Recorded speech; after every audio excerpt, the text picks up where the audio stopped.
Recorded live from a previously unfinished attic in downtown Monroe, this is Drawing Bigger Circles, where we dig into what's going on behind the scenes and out in the streets of our city, Monroe, North Carolina.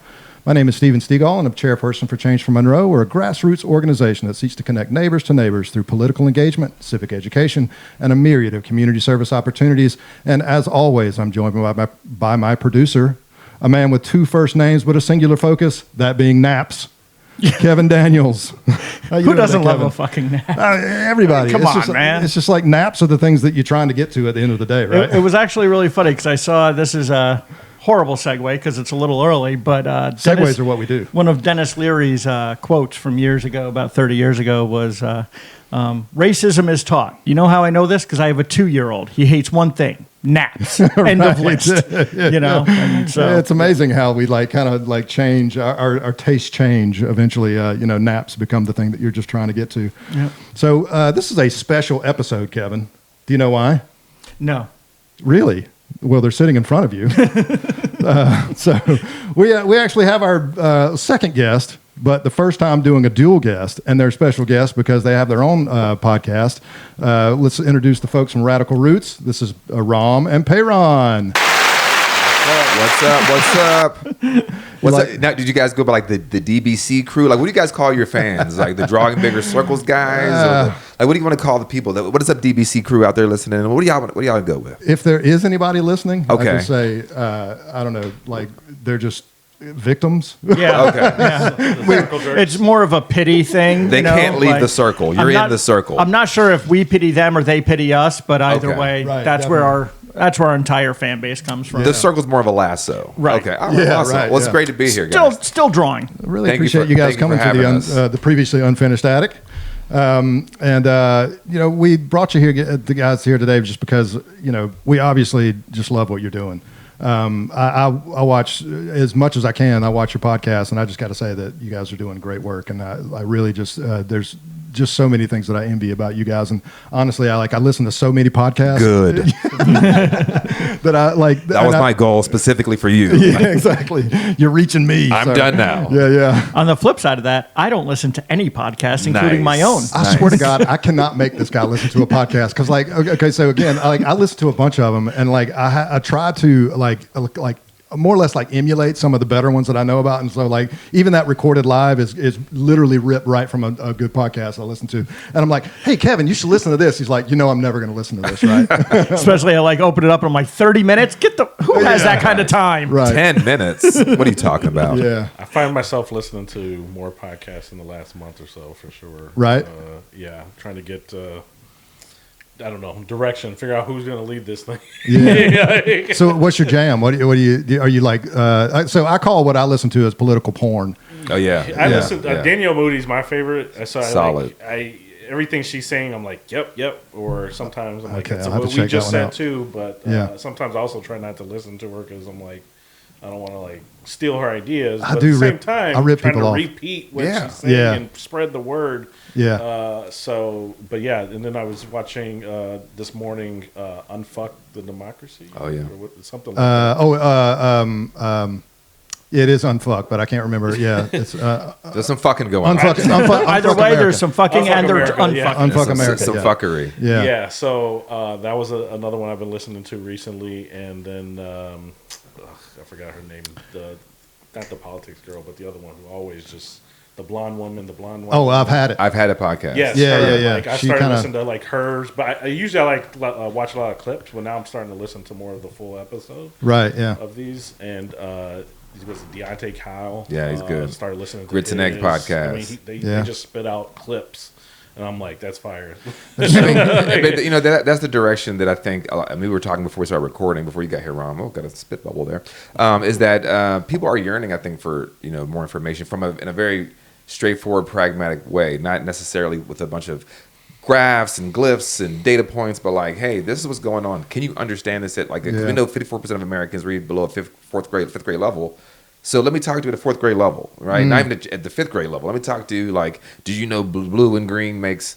I don't even know what that color that makes. But you get my point, right? So one of the podcasts I listen to is that I highly recommend for your listeners and you guys too is Straight White American Jesus. Oh yeah, that's one of my favorites. I actually. love that one. Yeah, Brad Onishi. No, that's it. And Dan Miller. Yeah. Great podcast. Yeah, I'd tell you, that's not one of my immediate go-tos, but it is one that I like never skip when it comes up because it just, man, that guy, he's been in it and he knows what he's talking about. And so it's great. So, okay, so speaking of Radical Roots, guys, before we kind of get into the meat of what we really want to talk about, tell us just a little bit about yourselves personally. Like, what do you do in your free time, and like, just what drives you personally, Yeah. So for me, I'm all about liberation. I'm all about the fighting against corrupt systems of oppression that have always been existing in our collective memories over the past few centuries. And so you don't unwind at all. I don't. I'm the James Baldwin quote: "If you're black and aware, you're in a constant state of rage." Right? But that's been a journey for me for about the past 7-8 years. Right.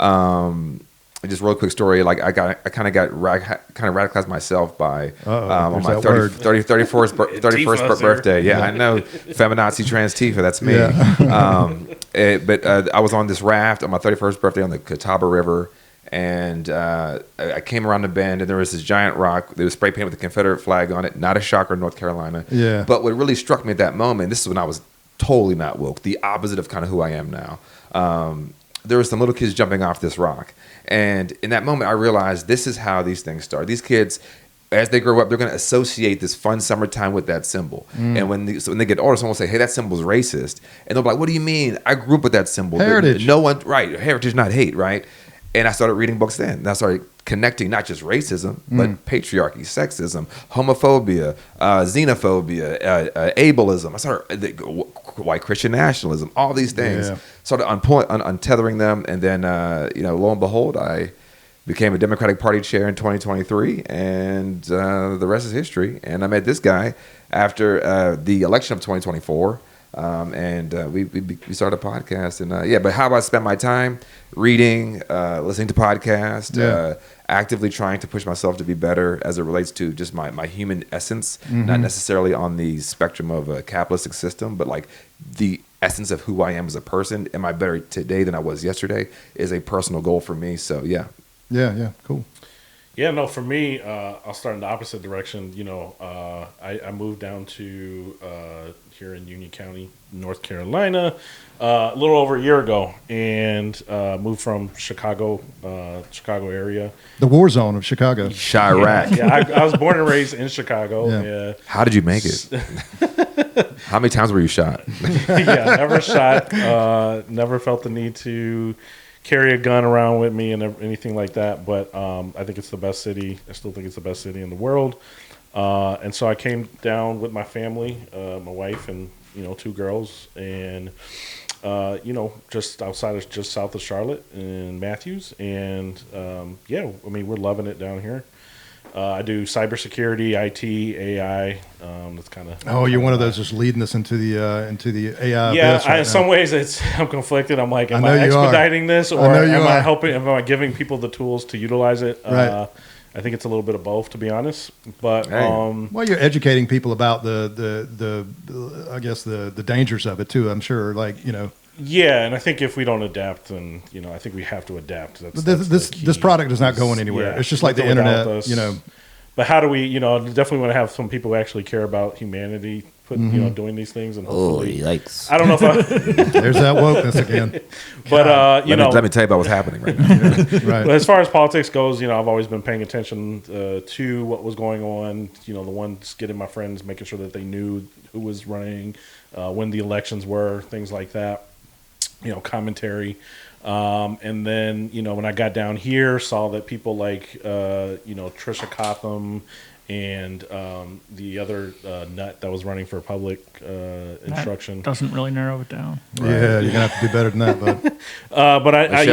Michelle Morrow, yeah. Oh, so I was like, Mark Robinson, Michelle Morrow. Yeah, let me get out here and, campaign. Just blocked her out of my head the other day, man. Yeah, she's back. Let me campaign for Mo Green and, Nicole Sidman, people that were running against, and, obviously Kamala Harris. And so, yeah, after the election, went to Union County Democratic Party meeting, and he was spitting and facts, and I was like, sure. And everyone else was like, it was a room full of white folks, and they're kind of like, that was rough. But we needed to hear it. And for me, I'm like, oh, I was just like, this is something like I've heard of, a lot.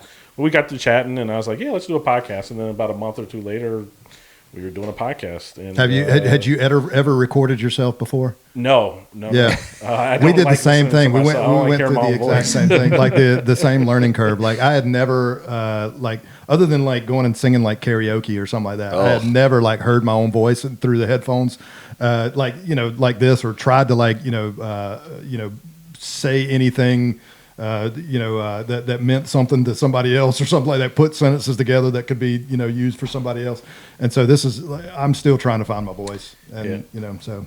Yeah, but, for me, I'm very analytical about the world around me and what's going on, current events, and, having Payron as a co-host. It's a curse. The dots with the historical, in the bigger scheme of things is definitely helpful to put things in context. But, I feel like,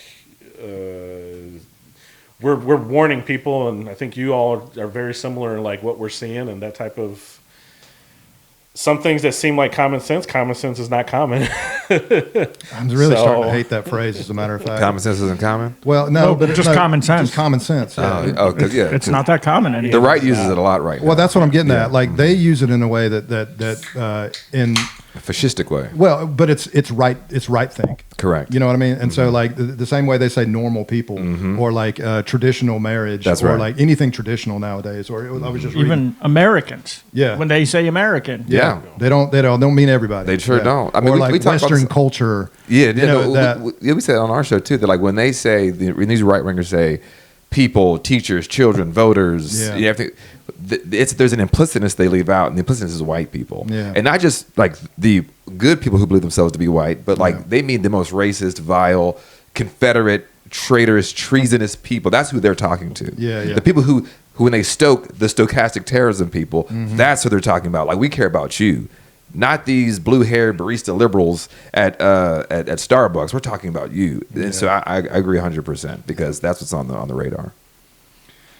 Do you I know they kind of answered some of your questions that you no, we didn't lined up, but do you want to modify? Ask them again. I really only had the one. All right, folks, it was great. And once again, I'll explain to everyone here that these were just like, in case you didn't say it, I was going to push it along. But my one question on the introduction was, how did you meet? And that was obviously covered. But feel free to test my editing skills later. If you want to tell the story again, I can splice the two stories together. No, we're not going to do that. We'll tell two stories. So let's again, before we kind of talk about the main topic that I want to eventually get to, which is like your drama with Burns. Who? The both of you guys. Mayor Whiny Britches? Yeah. I haven't heard. You have to explain him to me. Coin flip is what a lot of people have referred to, but he's actually, just like a lot of people like try to reclaim the pejoratives. He is now using coin flip as a nice. Yeah, he loves that word now. So, or that phrase. He's like, I'm Mayor Coin Flip. Nice. He doesn't, but he has to. But just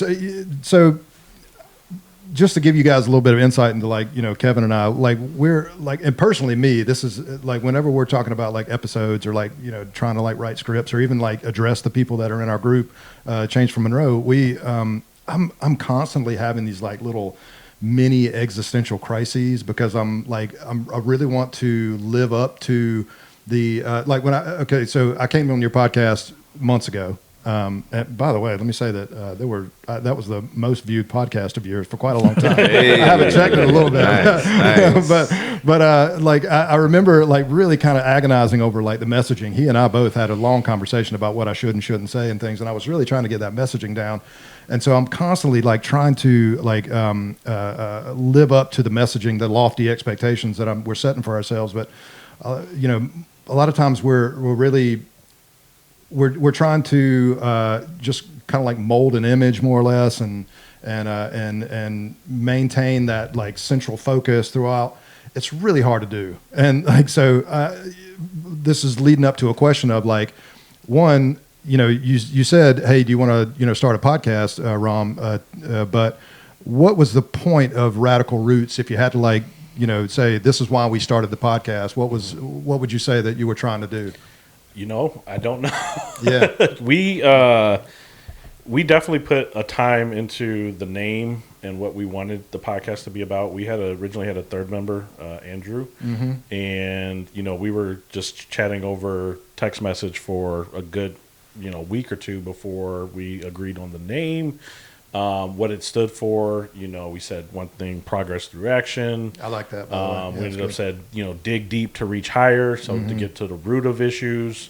And we said, well, do we want to do radical roots, or is that too radical? And he said, and we ended up saying, well, in the times we're going into, radical is probably pretty good. We don't want to softball it. And yeah, I mean, that's how we came up with it. And we talked about economic empowerment. We talked about action in the community, so actually doing things in the community. We didn't want to just be talking and just to be talking. Right. Yeah. Yeah, I think, and then to further the explanation of the title, radical, coming from the Angela Davis understanding of radical, where meaning to get to the root of a situation, right? So radical roots is almost a double entendre of saying radical through the Black liberation traditional lens of when we talk about socio-political economic issues, we're talking about getting to why these things exist and then analyzing them from that level, not just the day-to-day pulling the calendar back, but like, how do these systems work? How do we all play a part of that, regardless if you are, 50 books deep or if you just read, the summary of this podcast episode? Doing it from that perspective allowed us to kind of have some, levity and an ability to kind of float back and forth with understanding what we're going to be digging into each and every week. So that's the main reason of why radical is in there. And also on top of that, to Ram's point, we live in a country right now that is, normalized extremism. So to go in the other direction would be a radical act. Yeah. And a cool little story, I guess, is, as we were brainstorming, I was just like putting our chat into Chat GPT and trying to like come up with some names. And eventually we did the same thing. There you go. And then after that, I said, I was thinking, one thing I don't want to lose is art with AI. Right. Unfortunately, and fortunately in some ways, we plugged it into ChatGPT and it created this logo, and I was like, this is it. Like at some point we might commission the artist to redo it like an original, but it's kind of scary because it kind of just took like this vision of. And just this is what black people like. It's like a fist and some roots, brown and black and greens. But we was like, yeah, we like that shit. but to that point, I mean, one of the reasons we've been able to do so much and put out nearly 55 episodes. Yeah, sure. Is because of the assistance with like AI and helping just like production notes together and stuff. Get the the social media stuff and things like that, and even the clips. We use a clip, Opus clip. It finds the viral clips for us, and but it still takes like an hour to edit sometimes. It's not like just wake up and so it just doesn't take 3 hours like it did the first time. Correct. I did it manually. Get a little better. So my daughter's an artist, and she was like, we had an AI rendering of like Kevin and I. And it was just like kind of cartoony, and I showed it to her and I was like, what do you think about this? She was like, and she totally scolded me. She was like, you're taking money like away from an artist doing this. And I'm like, well, do you want to do it? And she's like, nah, it's all right. But that's the thing is like, one of the things I try to do with certain people in the community is to say like, here's how you can use it, especially as a nonprofit or somebody who's not getting off the ground. Like, we don't have money to spend $1,000 per episode or whatever. In production, exactly. So, I think for a lot of industries and people, they just have to kind of adapt. I don't think what I've realized is like none of it really goes away. It's just different. And maybe, I don't know, we turn this into like production monkeys, but, it's kind of just where it's going. Like if you're a graphic designer, say, here, do the Chat GPT, get a concept, and I'll finish it. That's kind of the where things are going. Right. Yep. Well, do you find yourselves like, kind of like trying to focus on like central themes or anything like that? I mean, do you like is every episode like, do you find like something that's maybe going on in the zeitgeist at the moment and just like trying to zero in on that? Or do you find yourselves like kind of going back and like saying, because one thing that I've noticed in a lot of the episodes that you guys do, and this is something that I love when you do this, because I think that a lot of people need to hear this message is the illusion of like whiteness, and like making sure that people see that, like, you know, like it's going on right now. Like Italians back in the day, they were not white. They were the N-words of back in the day, and now it's like, nah, you know, totally. That dude with the O and the A on the end of his name he's a white dude just like us. But the Muslim name, that's the one. Like, there was somebody, I think it was Matt Walsh, dickhead Matt Walsh, the other day was like talking about Dearborn, Michigan, and how, like, you know, Muslim it is now. And are you guys good with city council members being like having these Muslim names? And I was like, man, you know, back in the day, who am I thinking of? Give me an ethnic Italian name. Come on, man. Daniele. Capriano. Yeah. So like that dude was on the outs. Right. He couldn't get a job. Right. You know what I mean? But now it's like, you know, and the only reason that dude is able to kind of be in now is because he was subsumed by the whiteness culture. Correct. Yeah. You know, and so again, like, do you do that on purpose, or is that just something that kind of flows out of you? Oh, well, yeah, I'm always talking about white supremacy. I don't think it's on purpose. Yes, to a degree, but I feel like we're talking about the root of the issue. Right. Like, how all these things are like, there's a core thing, and those are the tentacles, whether it be sexism, capitalism, whether it be exploitation, whether it be forever wars, whether it be imperialism. All those things are rooted in the idea and reinforced in a white supremacist system. That's what we always go back to. Yeah. I feel confident, but then there's a lot of people out there who don't know that and are actively or unwillingly supporting that. And that's why we want to break that down. They're turned off by it too. Like, absolutely. I'm sure going into like the Democratic, you know, thing. I mean, a lot of those like old ladies in there were like, "What? Well, we're not, you know, it's like we're not. They feel, a lot of white folks feel like we're talking about them, even the white liberal ones who were actively engaged. My mother-in-law was like, I feel called out by it too. Just so you know, like, I do. Absolutely, that's all right. Hey, that's all right. But it's kind of like building muscle. That's right. You know, my mother-in-law, it's like, you guys, you talk about white people a lot. I'm like, well, it ends up there. Maybe I think, you know, calm it down with the kill whitey. But you know, could you take the target off the CD jacket there? But we've never, you know, we're not saying things like, oh, you know, there's too many white people in such a place, or, you know, well, white pilots make me uncomfortable. Right. It's like, but we're talking about how whiteness is often weaponized. Correct. Right. To have us, you know, at each other's throats, as opposed to, you know, was it right to left versus top to bottom, correct, versus bottom, which it is a distraction, but it's a tool. That's right. That has been, America's built on it. I mean, no question. And as long as we're in denial and not having those conversations, if we're not comfortable enough, I think people have to start being comfortable having those conversations to really figure out what the hell is going on. Yeah. Well, I think we have some good news though, don't we?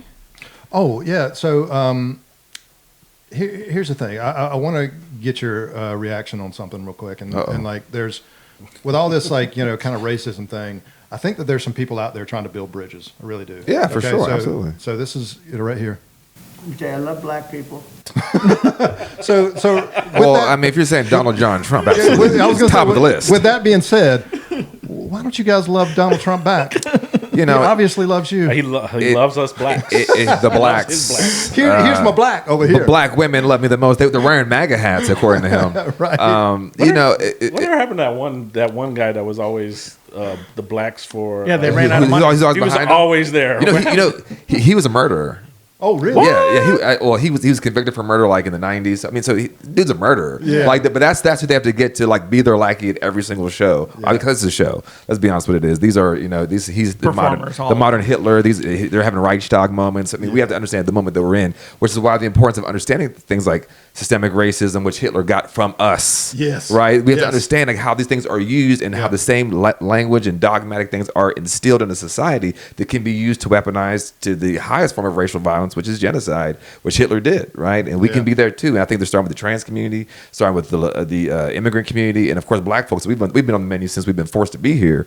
So that is also how how a white supremacist system pushes down on us as wedge issues. Because one of the things that I think really bothers me over the past, since the election, is you'll hear people say things like, "It's about class, not race," and I probably said that. I get the feeling behind that, because it's true. It is about class, not race. Yeah. But also you can't separate class from race. It's kind of like saying, you know, I don't see color. Yes, You know what I correct. mean? Yeah. It's like, can we just get over that and just say we're all working people? Yeah, it's yeah. like, well, there was a moment in 1863 called the draft riots, right, in New York City, where there was they were drafting for the Civil War, and the Irish at the time were like, hey, we don't want these Negroes getting our roles to be in this war to make money, to be able to have access to government largesse. And they killed over 120 people. In fact, there was an orphanage where when they were found out that there was the mob, they're like, oh, there's a black orphanage. They turned around to make sure they can go burn that mob down, to go burn that orphanage down. Now, all the kids escaped, but this is what we talk about: class, not race. You're looking at it logically, historically, never made sense. Like if you look at during the time of the indigenous genocide, there was a lot of poor white people that were fine with those. It was about class, not race. Then slavery. There's poor white people that were fine with people being enslaved. So like we have to understand this class not race thing has never really made sense. And we have to always keep them together to say, yes, but even though I am a white poor person, there's still within this system things that I benefit from, and I must work. And say, At least I'm not that guy. At least I'm not that guy, Yeah, right? It's right. called the second from the bottom rung philosophy. We have to be able to interrogate why I'm fine with that. And this is why I rarely say white people anymore. I say people that believe themselves to be white. Because if you take, noticed that. If you take that away, Yeah. as Toni Morrison says that if you take away your race, who are you? Are you a good person? Are you loving? Are you caring? Do you care about those? If you did not know what their color was, if you heard that story about that person, would you give a damn? But we only give a damn sometimes we start to see the color. Right. So that's why I say I no longer say white people. I say people that believe themselves to be white. Yeah, I think, if there could be a coalition of poor folks, poor white, poor brown, poor black, again, they're gonna try to kill us, like Fred Hampton style. But I mean, that's every time in history when you start to build coalitions. That's right. That remove race and do start talking about that. That's when it's the most powerful. I don't want to call it dangerous from our perspective, but that's when the government starts to worry, right? Yeah. That's when this particular regime will start to kill. I think. I mean, I don't. Yeah, I'm not going to sugarcoat it. Yeah, personally, I like when people say that. To me, it's like it's. And again, I have this. This is again when I talk about these little mini existential crises I have. Drawing bigger circles is like you guys know. I got that from Pauli Murray, who was a black queer woman living through the civil rights era, who did a lot of good work for blacks and queers and women and equality. all that stuff. Yeah, but.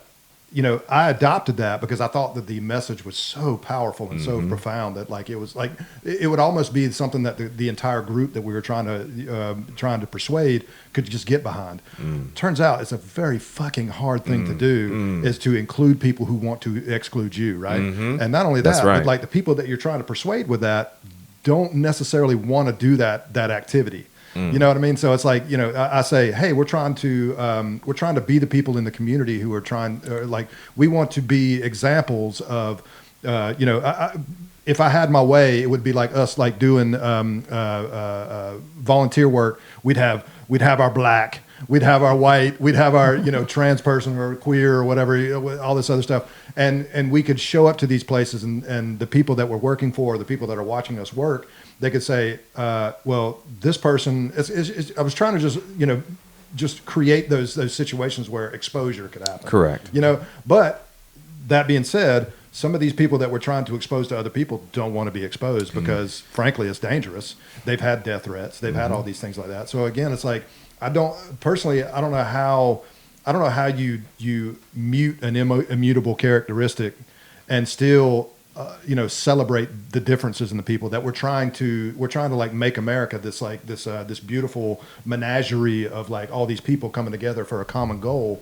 But if you're telling me that we're trying to hey, we don't want to concentrate on black issues anymore. We just want to talk about human rights. Yeah. That really, and it happened in the group, over the last little bit. Yep. And when somebody in our group made a comment of like, hey, we should be talking, instead of talking about trans rights, maybe we should talk about human rights. And, and that just. Because the question then becomes, well, who's a human? Hey. But, the other part about that drawing bigger circles thing is a lot of folks get confused because they think we're trying to, and I have been very specific about like, hey, that circle is to try to reach out to the apathetic people who are unaware of what's happening. You know what I mean? And bringing them into our circles via just exposure and invitations and, stuff like that, but not bringing in people that are like, oh, I hate you. Right. Now I'm going to learn to love you. It's like, no. What? We always have to start that conversation with "fuck MAGA." Yeah, like there's a limit. I think. That's why I've my entire life I've looked for diversity, right? Because having being exposed to other cultures, perspectives, I think is important, and including on the left, right? Because there's a lot of people that are like, again, like you just said, like, why are you guys talking about race? Why are you talking about trans? Like, can't we just get back to? And it's like, well, they're being these groups are being attacked. These groups are being marginalized. Like, you have to understand why. And if you want to be an ally, if you want to fight for, you need to understand that, right? And having those conversations that might make you uncomfortable, like even for the three of you. Your entire life, were you pro-gay marriage?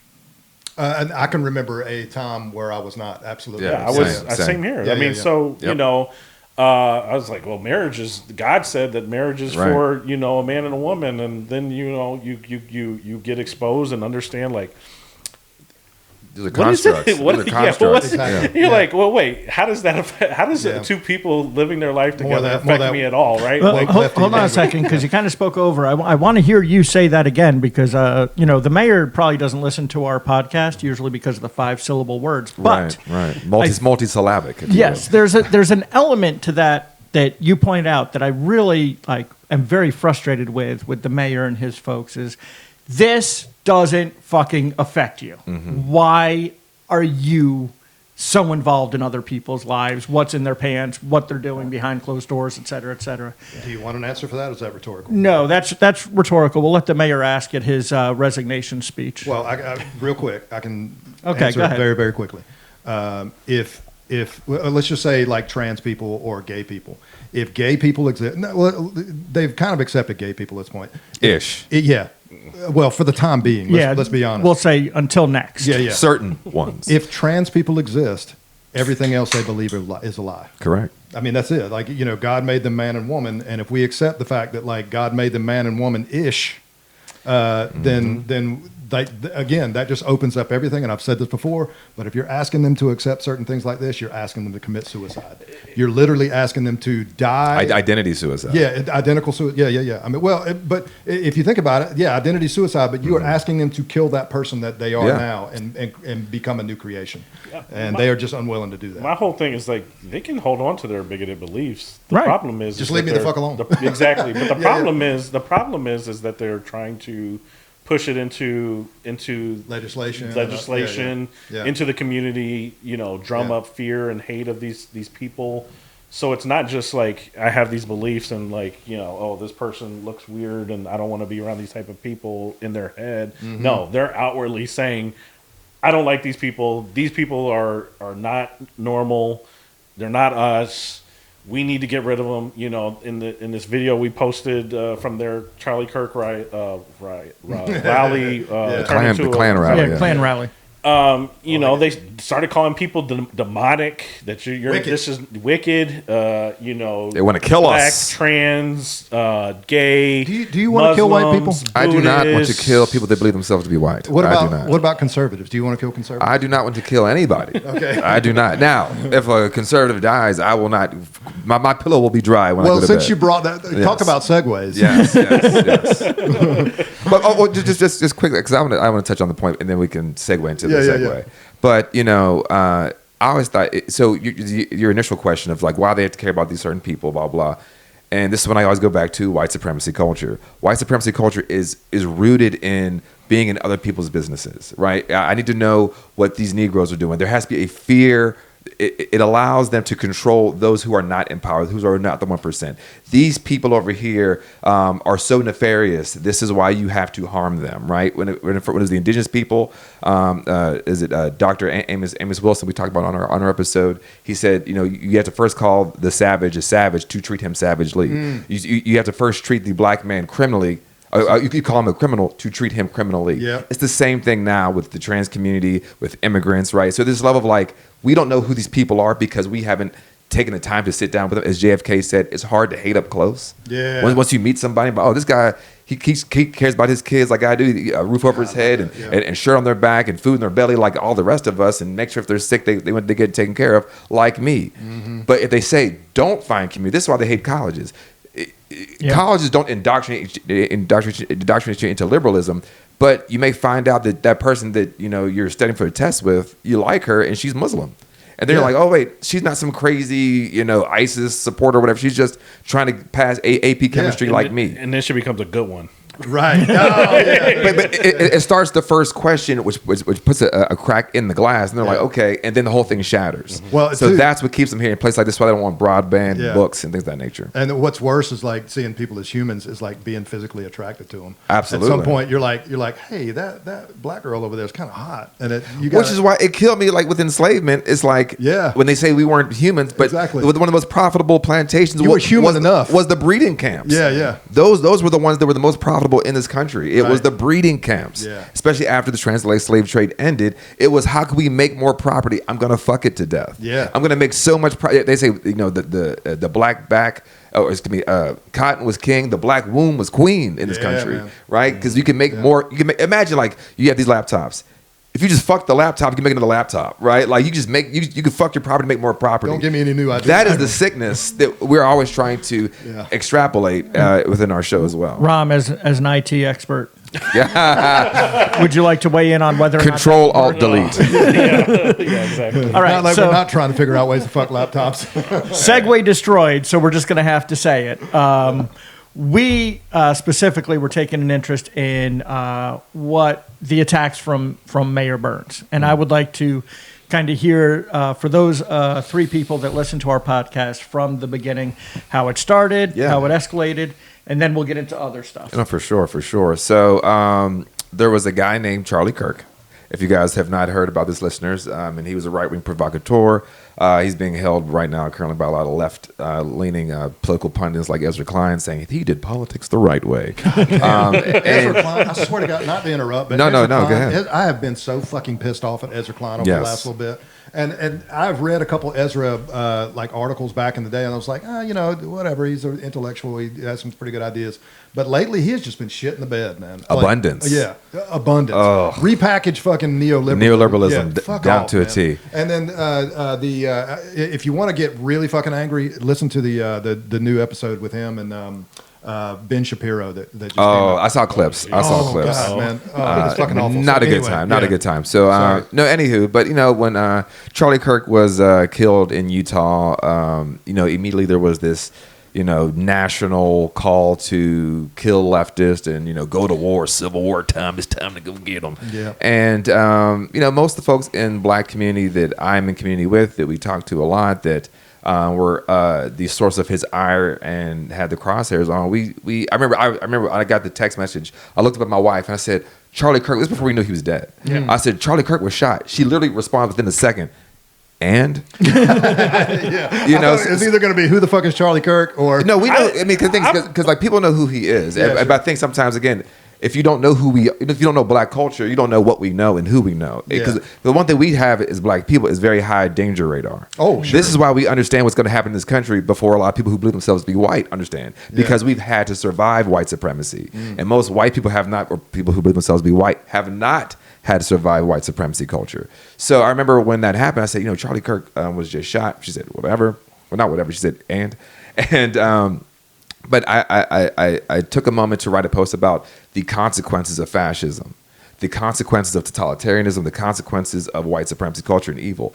And I just kind of rolled through it. And then I did have basically saying that like this person who said these things about our culture, our women, our legacy, our history, our importance, our value in the society. Yes, we will not cry over this person. And I still haven't found a black person crying in my personal circle yet. Yeah. But then I did have a final paragraph where I had a term of art that said that, and if I'm quoting it correctly, it was it's very important for fascists, authoritarians, and wannabe dictators to see the people that they deem as disposable or they want to keep under hill, that when they do pass, no matter how brutal, we will dance on their graves. Now, the phrase dance on their graves, I guess, was the one that really whipped up a lot of these people out here. They're like, wait, is he going to dance? Dancing? The word dance. Bands make them dance. I think that's what it is. They got them fans. They're dancing. And that became a stand-in for celebration.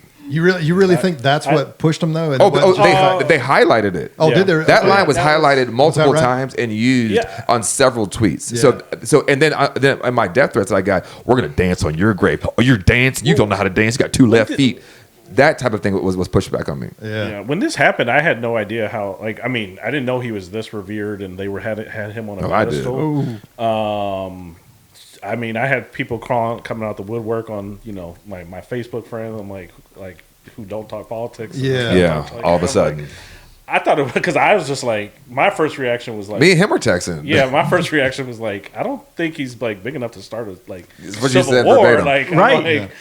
But they've been frothing at the mouth to start a civil war since this has happened. Yeah, I'm going to say that this is what they were looking for. That's right. The Reichstag moment. And I did not realize it. I did see the video shortly after, and I was like, there's no way that he's going to survive that. Oh yeah. Yeah. I said the same thing. And I was like, well, I don't know what to tell you. I feel sorry for his kids.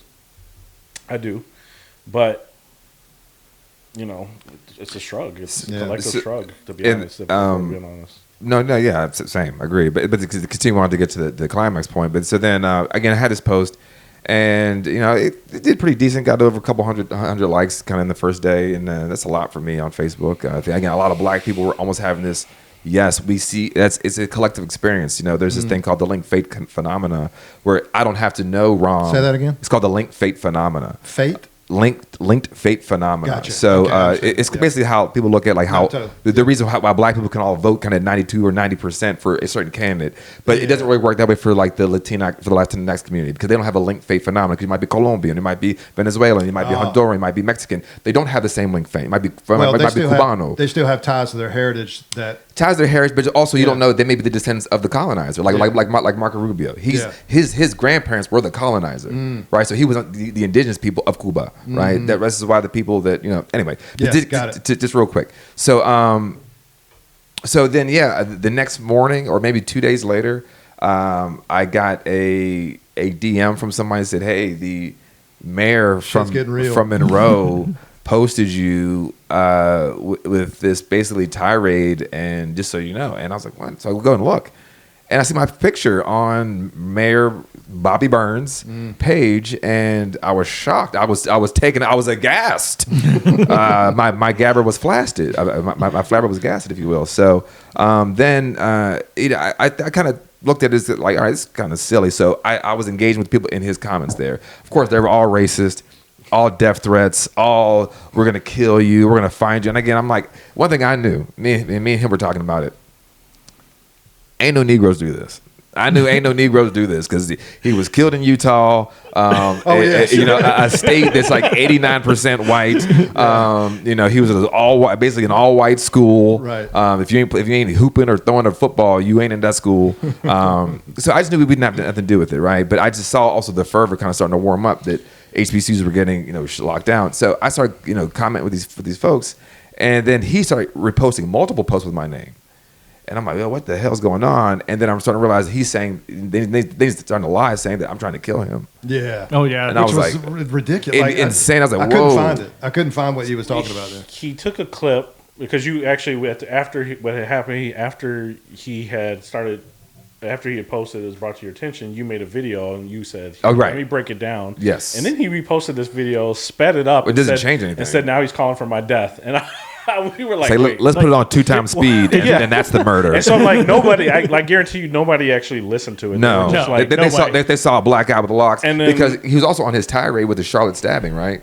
before Charlie Kirk. So it lined up that he's like, oh, look, these Negroes are coming for me in Monroe. Yeah. Basically is the undertext of what's happening. That was the one thing that I noticed immediately, that we have this like little hate group that we always troll around here sometimes too. And the one thing that I noticed immediately is when they found out it was a white dude, they immediately said, oh, we got to pray for this kid. Oh, immediately. And I'm like, hey, did you pray for DeMarcus Brown? Isn't that his name? Yeah. You know, something like, I forget the black guy on the tram or whatever, like that stabbed the Ukrainian girl. Oh yeah, no, they did not. And I was like, that was my question. I think you like, said that to me too. You're like, they're going to use that same energy. Yeah, no, of course not. They don't, because I mean, again, what you were talking about earlier, this guy was a criminal. Correct. And he did a criminal thing. This was a young white boy who was led astray, radicalized by the left, because I mean, he was a good boy, growing up in a Mormon church.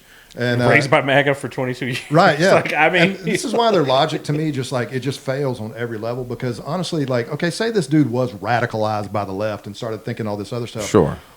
Why aren't you praying for him? Well, no, not only that, but yeah, why aren't you praying for him? But also too, like, if you can't just take it from halfway through his life, maybe he started listening to certain videos, and that's what radicalized him. This kid was born into a like fundamentalist church that had him believing certain things about people and feeling a certain way about structures in the United States and all this other stuff. Like, this kid had a firm belief about something growing up through this going up through his life, and then something must have happened at some point. I'm not saying he got into the left, because you're still kind of hazy about what they said, somebody said, well, he had a trans partner. I'm like, well, that's not an ideology. Yeah. Right. Like, well, just as I give you Caitlyn Jenner. That means that you could just as easy. He could have been struggling with his identity, just living in his own house, if he had these feelings that he couldn't share. Right. So, and I'm not trying to like attribute him to the left or the right. I'm just saying that like this is a problem because it's always a male. That I can almost guarantee you. It's 99% going to be a male.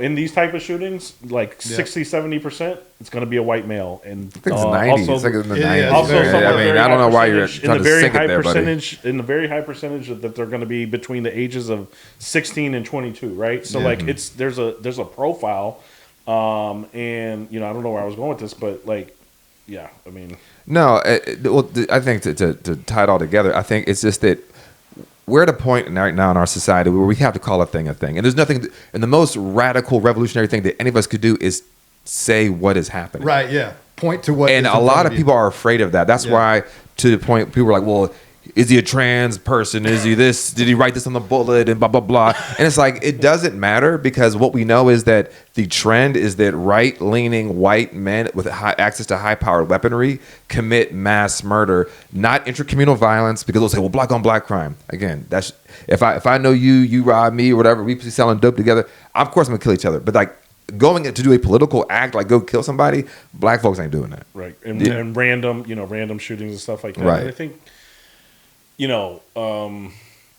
people just need to be real about, if they're going to be talking about violence, like, there's different contexts of how this violence is occurring. Like, let's get to the root of issues. If people are just like, oh, well, what about, inner city black on black crime, and trying to like, but that's not. It's deflect. Look over here. It's deflecting. Like, those are two totally different things that are both very valid. Sure. However, like, let's be sincere about trying to actually figure out what's going on. Mm-hmm. When I say like, let's try to figure out what's going on, let's actually try to figure out what's going on. The FBI has said, who's FBI?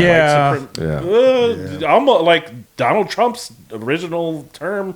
His first okay. term Are you FBI. about to get that point? Okay, I thought you meant like Cash Patel said something. No. And they took down the the DOJ took down their studies of like. Yes, correct. Yeah. So, and just because they disappear the data doesn't change the actual reality. So the next mass shooter will be a white man. It was this like, oh, is administration? he's left-handed. Just because they're hiding data in whatever context it is, whether it's the economy, whether it's violence, like, it doesn't change the reality of what's happening out there. So I need people to realize that, right? And so as this disappears, there's no one actually actively trying to stop or prevent it. And to be honest, I think this administration this is what they want. And but I think it's beyond the administration too. It's the people. And to go back to Robert Burns' point, we like to put a lot of this weight on the shoulders of like Donald Trump, and he did. But also we forget there's people that want this. There's people who have no power whatsoever, and they might have won a mayorship by a coin flip, and they're going to see how can I raise my profile. Yep. In this moment, on the death of someone that I'm supposedly distraught about, someone that I'm supposedly in league with for the project, and the project again is to create a white Christian nation. Not really, and I hear Christians out there say, "Well, not my type of Christianity." But the same Christianity as the Klan, the same Christianity as our enslavers, the same Christianity that did the genocide of the same. That is the descendant of that type of Christianity. Yeah. This mayor is Mayor Burns. The only way that he can get notoriety is through these culture wars. That's right. Silly correct. shit like this. He's not a talented man. Who Isn't is he? smart. Well, he is like We'll circle back to Okay, that. okay. Put a pin in that. He's very much the same product that this shooter was. I mean, to be honest, No because question. this guy's like he's almost like he's terminally online, and like he lives in the same way that he like when he gathered his mob to go after you. It wasn't like a bunch of people that he knew, like something like that. It was this online mob. Yes, it was. He was that- tweeting every yeah. minute I looked at one Yeah. point, like, and somebody, like, at some point he posted again, and I was looking at his timeline, and it's just like, I mean, just every minute. Yeah. Hey, look at this guy, guys, look at this guy. Hey, pick me. Laura Lives Loomer. lives a TikTok, God, like the man, worst no of the kidding. worst. Gunther Eagleson or whatever the hell his name is. Like, and so like he's just sitting there trying to, and he's like, cat turd. you know, and he's going on this, Jesus like, Christ. he's going on this Cat turd crusade two. of like, you know, let's get everybody fired, all these people, but he's focusing on As know, Jesus would want. Yeah. But that was for a good 2 days. Like that's where like the country was trying to gaslight everyone. Everybody. I mean, it's kind of died down a little bit, but it's still like It's still there. they're still Yeah. going out there right now. And I could do this, but I've talked a good bit. But if somebody want to explain the difference between like what cancel culture is from like a social phenomenon from like, you know, let's say like the early 2000s on to like what we're complaining about nowadays. Is that Well, obvious I to you mean, guys? for me, when I think Me Too is a good, you know, big pinnacle of cancel culture. Sure. Like, but for me, cancel culture was always accountability, right? So you would see, But who- you would okay, so see my question is when accountability I'm- would come yeah. from, to me, it came from the people, right? So if enough people were upset, That's right. then they would disappear for a while. Chris Brown, you know, That's actually where it came from. The black culture. Black people created it on Twitter. It's cancel culture. I did not know that. Yeah. I mean, I knew figured the term cancel The term, culture, yeah, because it was like you cancel that bitch. Yeah, That's where it came from. You're right. You're right. Like, And then if you go back even hijack. further, you got New Jack City, Nino Brown saying cancel that bitch. You know what I mean? So like it's been a That's phrase. true. Just like That's woke's true. been around since They did 1920s. hijack, Right? exactly. So, but to that point, like, and so you know they would lose some deals, and then Yeah. the appropriate to me, it was always appropriate. Like accountability doesn't mean that you're canceled forever. Like you should never be able to redeem yourself. You should never. So when people came back, you got- like, there's a like, penance you need to yeah, pay. Yeah. Yeah. And I think that Social was penance, happening yeah. quite often, right? I think some of the more monstrous people, the Weinsteins, the and Cosby. the R. Yeah. Kelly, like those people, R. Kelly, like yeah. I don't listen to R. Kelly anymore. Nope. But Oh no! Yeah, you don't do that. Yeah. but The masterpiece that was trapped in the closet is now Yeah. like, lost but to the Asians.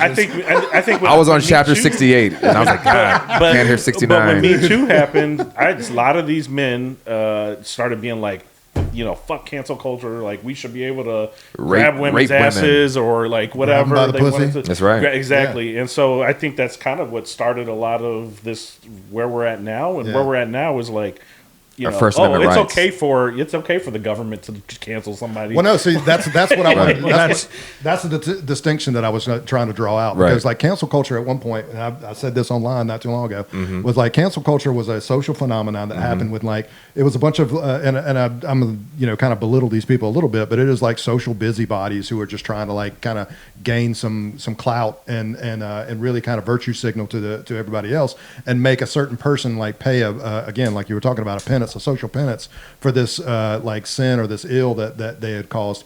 The difference that's going on now is like this is coming from our government. That's right. And that, like, when you're talking about the mayor of Correct. Monroe Right. coming after you, That's right. and using his position to come after you, that is the difference between social, right. between cancel culture and whatever we want to call this now, which is what I mean. Authoritarianism, Yeah, fascism. thank you. Yeah. I mean, because you have to look at, you know, and this is why I got so irritated when there was articles written about the situation without anybody ever contacting me. Yeah. Because they started getting written as if we were on parody, right? That a mayor of an adjacent town who I do not know and never met in my entire life is on parody with a guy who's recently laid off on his couch who made a post about this guy that was attacking his community. We are on equal footing because I used to be a chair, stopped in April, but that was a paid volunteer position, but yet and still somehow we're on the exact same footing. And you're no longer part of the Democratic Party, by the way. Well, no, I'm on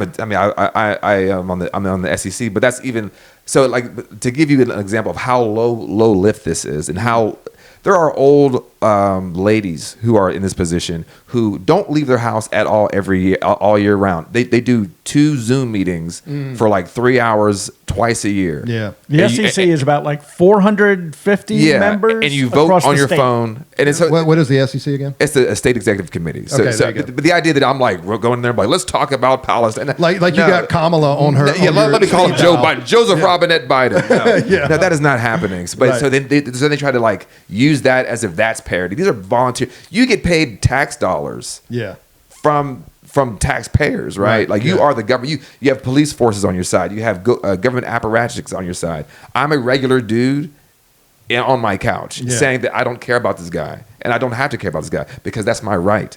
But then as we talk about how, again, as we just said a few minutes ago, white supremacy culture has always needed black people to respond the way they wanted to. Right. On the plantation, they made enslaved women not cry when they took their babies from them because the people who believed themselves to be white did not want to feel like they were doing anything wrong. You better not cry. Well, that's that's what they're doing right now. There you go. Don't call me a fascist. I'm going to control your emotions. I'm going to control how you respond. If I'm going to break your back because you stole, an extra piece of food, because enslaved people only got paid. They only ate 3 pounds of meat and 1 peck of corn a month, according to a plantation here in North Carolina. Right. You better be happy. You do not smile. But when your overseer Johnny, who was a poor man who believed himself to be white, when he got tuberculosis and died, I want to see all the captives line up, tears streaming down your face. That is what this is. I want you to feel the way I feel about Charlie Kirk. Yeah. Even though that was your overseer to a degree socially, right? Yeah. He reinforced the conditions that were oppressive to you. Yeah. But I want you to have the same feeling that I have from him because he was a value to my system. Empathy for me and not for And we will not do that. Yeah. And you can't make me. You're just damn right. Yeah. You brought up the media, and I got to tell you, this is on a long list of shit that I don't catch right away. Because I saw that first article and I'm like, you stick it to them and you're like, no, fuck you, man. Like we were. This isn't the same thing. No, not to me. To the article, journalists that were not really doing accurate reporting. I did the same thing. I mean, granted, I glanced over it, but I sent it to Perry and I was like, "Fuck this." Yeah. And then I was like, and then I read it in deep. I was like, okay, I see what you're talking about. Yeah, it took me 2 or 3, but the idea that and I've said this before, but journalists. If I say it's raining and you say it's not, it's a journalist's job to stick their head out the fucking window. Right. And what we saw here was not that. And I'll tell you that after the meeting last Tuesday, after Archie spoke about the NAACP, the mayor got 3 quotes after that meeting. And I'm going to read them to you. I am deeply disturbed that the UC NAACP would take the side of the Democratic Party. Don't see how these two things are related at all. Nope. I don't see, the Democratic Party is kind of like, hey, I tried to reach out and make peace and simmer things down, and Archie said, I want you removed. So these obviously are still not lining up quite yet. The next one is openly celebrated the murder of Charlie Kirk. It wasn't very open. No. And then finally, not some private citizen. He referred to you as, he's the leader of the party, not some private citizen. So he had 3 statements in one little blurb, and they were all lies, and the journalist never corrected any of that. And I feel like at the end of it, there should have been, okay, he said this, and this, and that was lies. And so I'm kind of starting to be a little bit more curious when I'm reading these stories. And I wanted to ask, were there any other lies in the media that you saw, especially from the mayor, that you would like to correct now? Well, I mean, as you said, they're all lies. But the one that stuck out to me the most was that last one, was that he is not a private citizen. And that's scary. And we should all take pause with that because I am a private citizen. I just explained to you guys how I'm kind of the most private citizen. Like, I literally don't interact with anybody until I get on the podcast, Mike, twice a week with this guy, right? So, like, but if a person in government can say, that person is no longer a private citizen. They can say any of us cannot be private citizen, and we are all fair game. That is the power of a fascist. That because again, they don't want anything; they just want to wield power. And if they can put that weight on your back, we should all be concerned with that. Because I mean, he just chose to say he's not. What do you mean? Yeah, you don't have that power. Yeah, or you a registered Democrat? Like, what is the They're trying to make that now. Because did you know what the SEC? Stephen Miller, talking about Stephen Miller, right? 5 minutes ago, you didn't know what the SEC Well, was. I did. I was on it. Okay. Well, I barely knew. I didn't actually. I had no idea. I didn't even know what a precinct chair was until like 3 months ago. You knock a door, all of a sudden you're Kamala Harris. These are all like volunteer positions. So it's like, okay, obviously he's trying to just make these connections to the Democratic Party. That's his strategy. Anyway, he's a pussy. Can I say that? He is a pussy. That we'll grasping Oh, pussy. But we know him to be a liar. We know him to be incompetent. Right. I've gone to the city council. He knows who I am. Right. So, like, and it's always the same thing. Whatever the topic is, it's like you're lying. You are either dishonest. You're now. I'm like you're just a liar. You're incompetent. Which one is it? Sometimes it's both. Sometimes it's one or the other. Every time, even just last time, I have 5 people co-signing with me. He's like, you have 3 minutes. 5. You have 3. Oh yeah, I saw 5. that exchange. Yeah, that was great. And he looking at the city lawyer. Second time, that last time I was there, he stopped me at 2 minutes. I had 3 minutes. No, I'm like, okay, check the rules. But that's the America they want to go back to. Is he either? He's either again. I don't know which one it is. Sometimes I he's do. either lying or is it copy. He didn't want to hear me. He didn't want to hear me tear his ass up again. And he came after us when we, he knows he knows who we are. Like when we interviewed Anita Earls, Supreme Court Justice. That was when you guys kind of got on his radar, I believe. I don't know. Somebody must have said that to him. We're on live, and he was doing it real time, right? Yeah, and we're on was live. he really? We were on live, and somebody before we even finished the air, he was already like saying talking about something she said, right? Yeah. Look at this crazy leftist judge. She's like, and here's the thing: she's just saying some real shit that he can't handle or he actually can't understand. Like a lot of these things, he can't actually Big comprehend words. and understand like what's actually being said. Right. So he and I have had this discussion a couple times about whether or not these people are true believers or if they know that they're part of the scam. I think that I've kind of settled on a response to that, and it's almost like the wrong question. To me, and this is another question I'll pose to you in just a sec, or both of you anyway, because with us, drawing bigger circles means that we have to be talking to people that don't necessarily agree with us all the time, right? Mm-hmm. And I don't know that I'm necessarily trying to win them over or bring them to our side, or if I'm just trying to kind of express an opinion that they think that they know about us, but maybe just aren't necessarily either. I hate the word context at this point too, because everything's taken out of context, especially now. Yeah, no shit. But I don't really know the purpose of what. And this goes back to the existential crisis thing. I'm trying to figure out what the purpose of what we're doing is. Yeah. Like you guys, obviously, I think that you have a certain message that you talk about on every time, but we are taking it upon ourselves to try and grow our group, right? And when I'm reaching out to people, I feel like the better distinction is not whether it's true believer or whether or not they're a grifter. It's whether or not they're bad faith. And it just seems like most of conservatism nowadays is just all of it is bad faith. And not conservatism, because there is a certain brand, like a certain vein of conservatism that probably it does have a bit of there's a scaffolding to it. You know what I mean? And private property, freedom of speech, all this other stuff like that. But we just had this discussion last week. MAGA doesn't believe in any of that shit. Mm-mm. They have foregone everything that they possibly David Brooks for the longest time. He's he just always wrote these fucking article all the time. It's like, Republicans did this bad thing, but also Democrats are fucking terrible at the same time. So it's just like the both sides thing. So point being is how do we have conversations with people and almost not waste our time with the bad faith folks? Well, MAGA, as they've taken over the Republican Party, so those conservatives, I don't know that they... MAGA is wearing the Republican Party like a skin suit at this point. Yeah, I don't know what, if it exists in where we're at right now, if people aren't having those second thoughts and trying to hear what you all have to say or what we have to say. I don't know. I feel like these people are lost. I do, and like some of them are like bad faith intentional, but I think some people are literally like so far gone into like, like the people who fall into Oh yeah, cult. no. We're not right. We're not reaching out to And those folks. but I don't. How do you even discern and like what do you like? So to your point, Red hats I also usually. don't know. I feel like my purpose right now is to be the warning signal, the Paul Revere and Cassandra, right? And try to equip people to be prepared for what we're heading into. Right.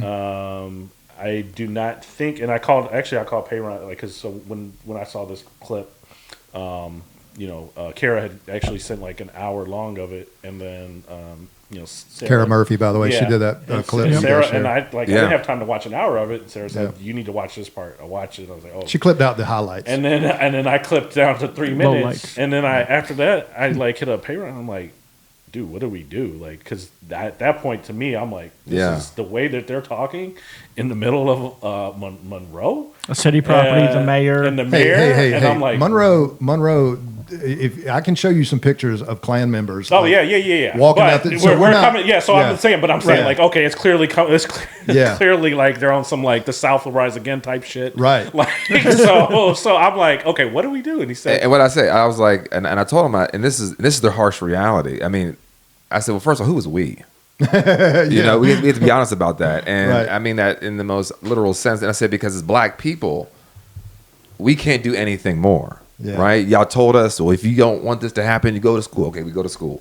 Okay, if you got to vote. We've only had the right to vote for 60 years this year. 60 years of all the bad shit that's happened in this country. And you haven't turned it around yet, We right? we haven't we didn't send boats back to Europe and during World War II filled with Jews. Yeah. We were still trying to get our rights, right? Well, my hat. I mean, right, exactly. she just- Ruby Bridges, she's 71 years old right Yeah, now. yeah, She yeah. just had a birthday.